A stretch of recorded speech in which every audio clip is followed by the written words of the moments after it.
Naalala ko yung papa ko noon, pag namalengke yon, siya din yung ligbit ng pamalengke niya.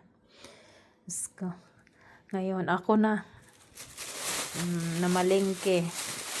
Yung buhay ng nanay, tagahatid sundo sa anak, mamalengke, mag-arrange. Grabe yung sa Turkey ngayon, oh. Grabe na nagmahal.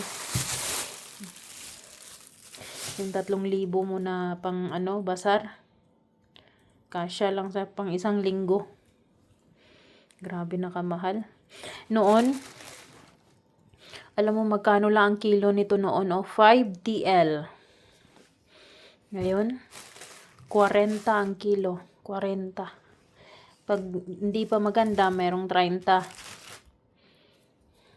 Ito, 50 ang kilo. Meron din namang 30. Depende sa klase, depende sa ito kasi makintab. Makintab siya naman dali na. 50 ang kilo. Itong armot, 100 ang kilo dati. Diyos ko, 5 TL. Ito din, 100 din ang kilo nito. Ibang armot din siya pero ibang lasa. Then ito, 100.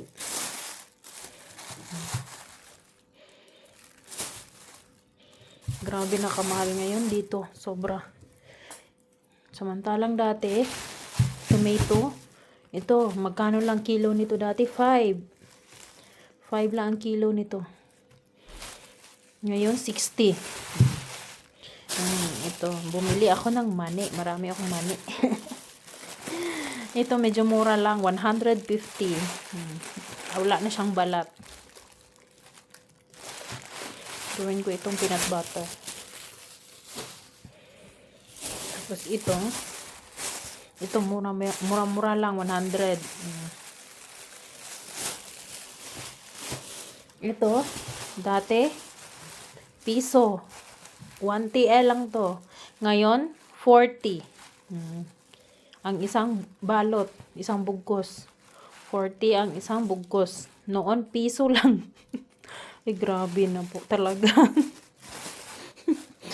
Wala, kuyaw. Kuyaw na. Grabe na, kuyaw na ang Turkey. Grabe na kamahal. Ito naman, 100 ang isang kilo. Bitter. Ko pag summer, nangalapa sa farm, sa garden ko. Itong lemon naman, 80 ang isang kilo.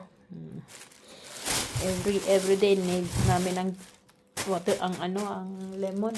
Meron pa naman akong lemon, kaso araw-araw kami nagamit. Ayun, ang dami ko pang lemon dun. Kaso kailangan. Eto, nung nandun ako sa village, nagstay. Diyos ko, pinapabayaan lang namin ito. Ngayon, nabili na ako. Every week, nabili ako ng mga dahon-dahon pang salad. 40 ito. Laki. Kasi maggawa ako ng kisher. Pang kisher ko ito. Masarap. Sarap na. Ito, piso lang din ito noon. Oy, kakuyaw na talaga ang turkey. Ngayon, 20. Merong 15 pero hindi masyadong maganda. So, ito binili ko 20. Ang ganda ng dahon niya. Dalawa. Piso lang yan noon. Alam no, grabe talaga. Makashock ang piso. Naging 40. Dito ako na-shock kasi piso lang to noon. Isang bugkos. 1 TL. Ngayon, 40 na. Then, ang salatalik, Diyos ko, 100 ang kilo. 100.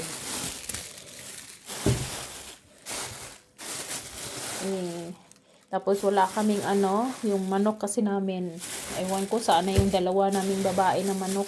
So, nakulang kami ng itlog. Bumili ako ng itlog, isang tray. Ang isa niyan, 7. So, araw-araw kasi kami nagamit ng egg. Grabe talaga. Tapos yung apple, 80 ang isang kilo. Grabe pag Ano na sa Turkey, sobrang mahal.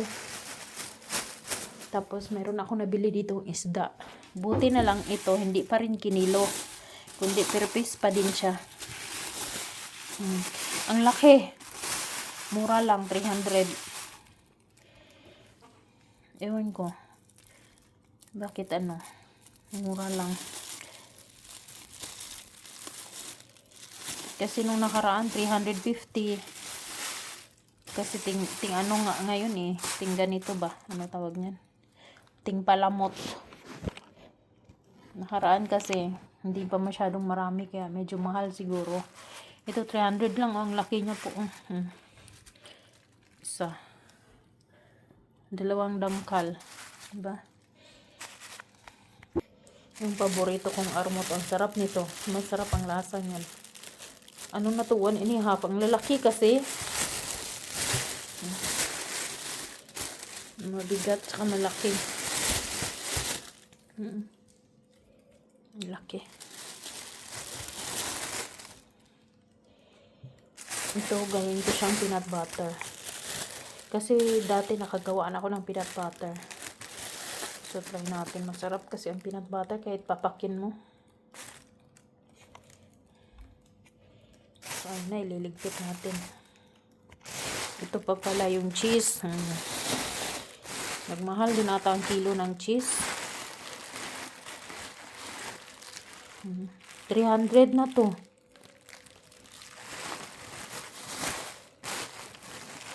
Ito naman, ewan ko, sabi ko kasi 200. Ewan ko magkano ang kilo ng ganitong cheese. Grabe na, sa bagay, nagtaas naman yung sahod nila. Tumaas naman din yung mga sahod.